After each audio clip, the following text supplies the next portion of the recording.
Hi, this is Peggy from WAR. So our guest today is Pete Townsend. So Pete is the founder and CEO of Norio Ventures based in Dublin. So Norio is a fintech advisory firm focusing on early stage ventures. So thank you so much, Pete, for being with us today. And do you want to tell us a few words on what you do before we get going?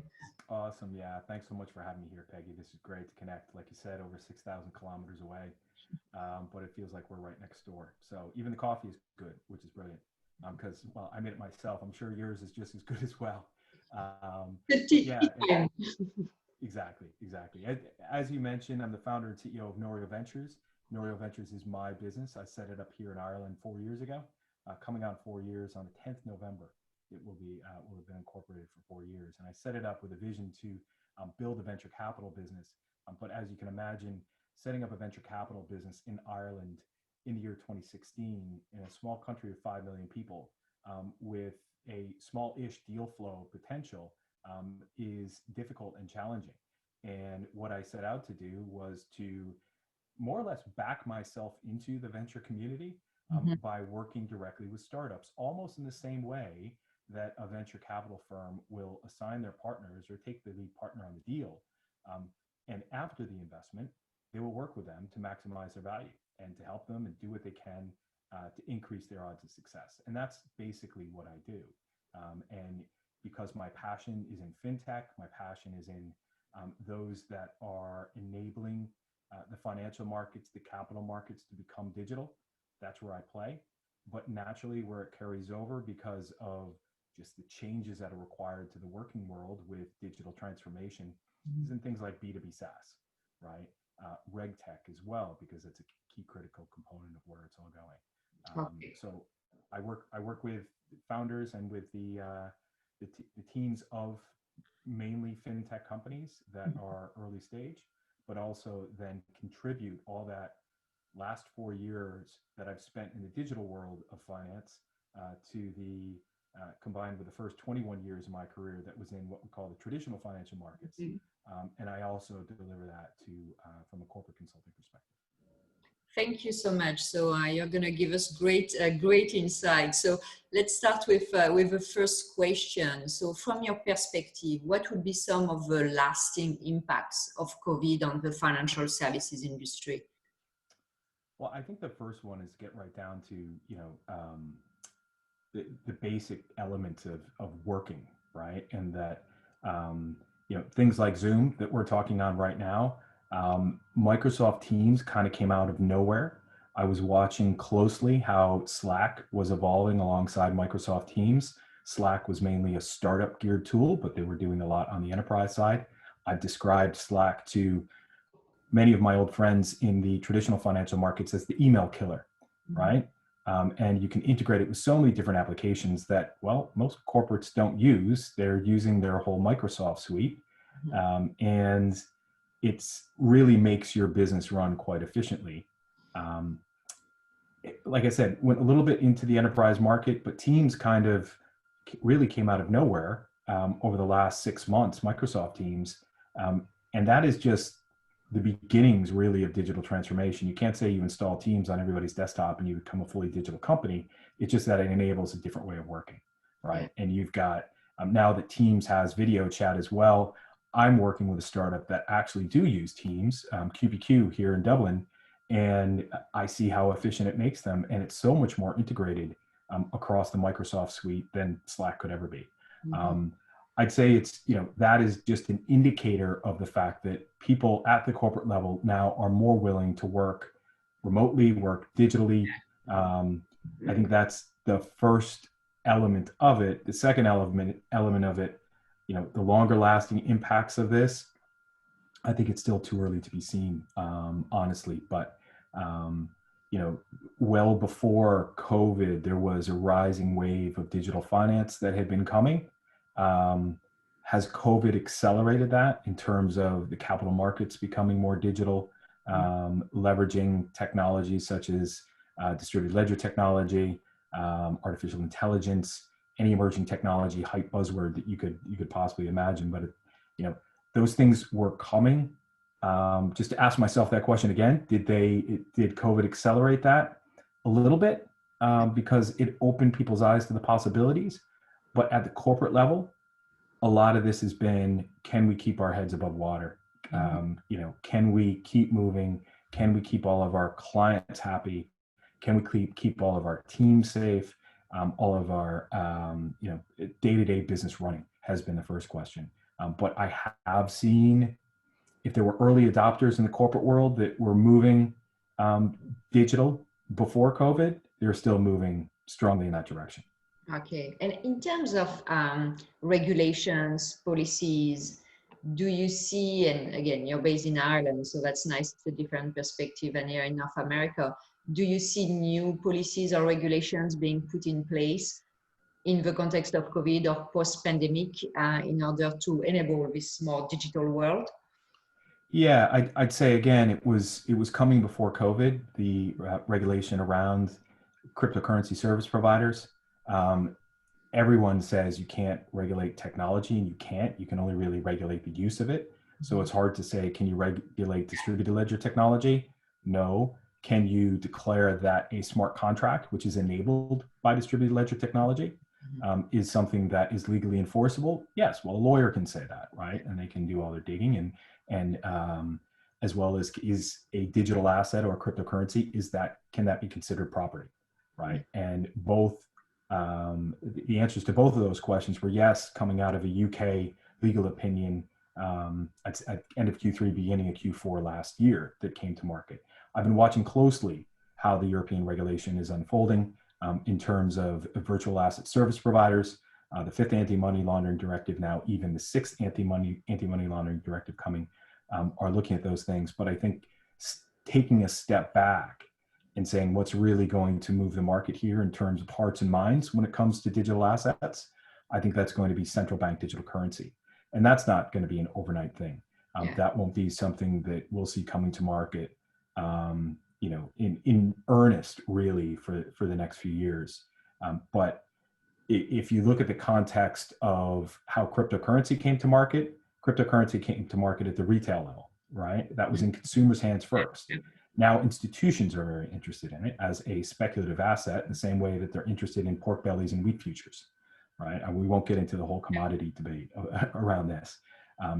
And there are now, for example, baseline regulations that are coming up in terms of, well, a bank can hold cryptocurrency. That came out of the OCC in the US in the last couple of weeks, that a bank in the US is enabled and able to hold cryptocurrency in safekeeping. So you've got this bridging of the retail side and the institutional side that's starting to happen with digital assets. They're not yet meeting in the middle. I think central bank digital currency could cause that to happen, because instead of it being a cryptocurrency, a Bitcoin, Ethereum, whichever one you want to refer to, instead of that being something you would just hold in a wallet on your phone that you may trade speculatively, but you're not going to use to buy things with all that much. This is going to be, well, the equivalent to going up to a shop with your phone using Apple Pay to pay for something, except instead of Apple Pay, it's going to be some, Coinbase, perhaps, being able to hold central bank digital currency in your Coinbase wallet and using that to pay for things, right? And I would think that COVID would still accelerate that, considering the fact that everything's going digital. So I saw more central banks really getting interested in accelerating that. Is it something you saw as well on your side of the world? Yeah, absolutely. I mean, there's, I'm working with a couple of startups that are still focused on the cash economy, particularly in the developing world, and how that is still critically important. Especially with migrant populations living, for example, in the UK. I work with a startup called Pipit that enable migrants to support their families back home cheaper and safer. And a lot of that still happens on cash, right? Yeah. All that happens on cash. So, COVID has, I don't remember the last time I took cash out of the ATM myself, right? But that's just for all of my spending, and all my spending has been local or online through cards. And there's a huge proportion of the world out there that don't have access to cards. Exactly. Right? They are the unbanked, exactly. Right? And they use cash. So I think that will continue. I think, but there's always going to be that pocket of the cash-based economy. I think from a COVID perspective, absolutely, the drive of transactions online and through cards, through mobile wallets, through whatever, that is only accelerating. And I think that's just going to continue. If we take a step back and look more at the global economy, the financial order, so obviously we see a lot of sovereign debt coming from, from the crisis, potential inflation, unemployment. Where do you see this global financial order going post-COVID or in the middle of COVID, as we don't know exactly when post-COVID is going to be? Yeah, I mean, I think the debt that most nations have taken on, especially in the United States, will be crippling.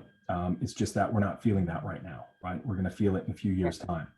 And it's really, really hard to look into that crystal ball and say, how will the economy unfold with monetary policy in the next 3 to 5 years, right? Because things are changing so quickly, and this kind of wider acceptance now across finance and probably across more from a macro trend perspective that a government's ability to just go print money isn't actually a good thing, right? And I think there's a lot more discussions going on around that. And where the cryptocurrency economy has come from has been in response to that back in 2008, 2009 with the financial crisis. And I think there's a whole new set of economic rules that are unfolding now that in the textbooks written in 15 to 20 years time, that my kids will be, reading, not reading a physical book because it's all going to be digital, right? Or perhaps, they're going to be uploading from your link, Exactly. It's like, Neo from Matrix getting that little thing plugged into his back of his head. Like, I know Kung Fu. Like, my daughter's going to get that thing plugged into the back of her head that says, I know macroeconomic policy, right? It's really hard to look because of how important the crypto economy is becoming, really. And I'm fascinated by that. And the fact that that technology in that space moves in dog years. I don't even want to get into DeFi. I tried to have a conversation with someone about that a couple of weeks ago. You get lost in circles of explaining things, and it's just no fun for anybody, and people's eyes gloss over. But the pace at which that is moving, mostly good, some not good, is eye-opening. And that to see technology moving that quickly and enabling true peer-to-peer finance of transactions that are now transcending the retail level and getting really into the institutional level, it's just mind-boggling. So there's that side of it, that force of the crypto economy and DeFi that is moving at a breakneck pace. And you've got old guard macroeconomic policy, going back to the 1700s, that I'm not sure how one is going to influence the other, but I know it'll be fascinating to be part of it and to watch it. That's very interesting. So if you look at the competitive positioning of companies, I have an idea of what your answer might be, but where do you see the winners of this, I would say, new trend and the way the economy has been accelerating with COVID and prior to COVID? Yeah, I'd say, Peggy, it's those that are willing to adapt and those that are willing to change and know that digital transformation is a lot more about transformation of people than it is about digital technology, right? All those digital tools are widely available today and, highly secure, except for that every now and again Zoom bomb that people get, right? But that's why people shifted to Teams at the corporate level, which is fine. But there's that recognition. There are a number of players that have already been on that path. And when did you start that transformation, I think, is the big thing, right? And do you have that integrated all the way into how people are compensated? Because when you're out there selling products that are perhaps not delivered digitally, you have salespeople with compensation structures that are tied to that. That may be, within 10 to 15 years of retirement, and they don't want to rock the boat, right? Yeah. You still want to earn as much as you can and sell these products. And this is Clayton Christensen, the innovator's dilemma that I talk about all the time. And, if I could remember which chapter it was, maybe I need to go back and read it, but it just hits the nail on the head, is that this is not a technology question, because the technology is all there. This is about people and changing people and changing the way that change the way they work, right? So there are a number of players out there. They know who they are. One of the banks in Singapore, I forget their name, it's escaping me, but they've done really well with this. And they're kind of the trendsetters, but it's a long road. There's such a big thing called politics in the corporate world. There is a word I didn't even know that existed before I left the corporate world. It's called corporatism. Okay, right? I don't know that word. So what does it mean? It's that corporations are self-fulfilling prophecies, right? The corporation exists for the corporation to exist and to continue running. Ah, sure. And that it's it's the nation state, right? It's what do you do to keep the corporate running? Now, I'm very much generalizing here, and there are a lot of excellent corporations out there that are doing some incredible things, and that I've got a huge amount of respect for. I think if you look at the top 5, in terms of highest valued companies, and this just came out, I saw in an email this morning, Google, Amazon, Facebook, Apple, Microsoft, right? They're the top 5. And then Bitcoin, not that it's a corporate, but the valuation of corporate is down at number 34. And just to think that an asset like a cryptocurrency is the 34th most valuable asset in the world, if you're looking at prices of assets, that's pretty amazing. But yeah, those top 5, lots of respect for what they've been able to do. But also we got to keep a close eye on.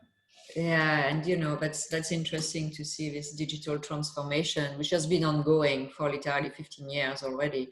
And and it's the digital first companies born on the internet that already have a major leg up.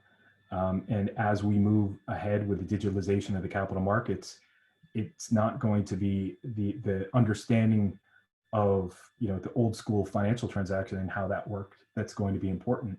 What's going to be important are things such as cybersecurity and online privacy, right? And who are the masters of that? Who's the masters of scaling and throughput, and high performance computing and things like that? All these new trends that we see coming out. So a lot to watch there, Peggy.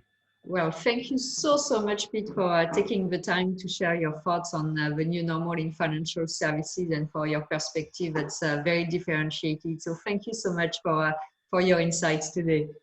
My pleasure, Peggy, and thank you. Thank you. Bye-bye.